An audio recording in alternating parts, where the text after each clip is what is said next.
lightning. And we're going to do that using these machines that you see around me. We're going to be examining 3 main topics, starting with what is lightning made of, sound the way that it sounds, and then finally, how can we all protect ourselves from lightning. And before we get to all the fun stuff, just a couple of really quick housekeeping things. We got to make sure that for the whole show, we are keeping our voices down, unless I ask you a question.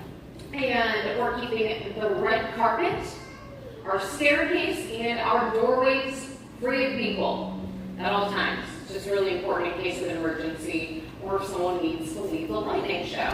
You might be like, why would everyone leave the lightning show? We're going to be making a lot of very bright flashing lights and very loud noises. You or someone you're with might discover that you are not into that.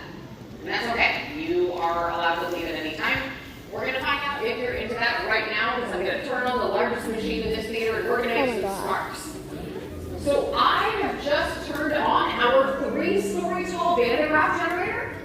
It is the world's largest Van de Graaff generator, and it was made by Robert J. Van de Graaff himself. So yes, it is an original. And it used to be down the street at MIT. It was 2 separate columns. They would use them to shoot particles at each other to see what would happen.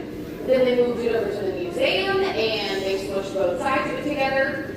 This is why it looks like a giant bun.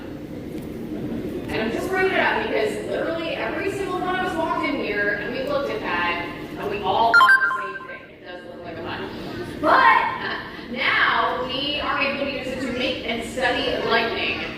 When I am making lightning, I'm going to be wearing these very attractive red earmuffs. Now, practically, we do not have enough for everyone, so here's what you're going to do. When I put on the earmuffs, and I'll tell you when I'm doing so, I'm not going to surprise you, that just means it's a really good idea to take your hands and cover your ears, because it's going to be super loud. I'm turning myself down a tiny bit, so I'm not getting sick of my voice before the show's even started. Okay, oh no, Now, just don't be too loud. I care about you protecting your hearing, and I say this as someone who did not do such a good job protecting her hearing. Before this job, I worked as a professional screamer in an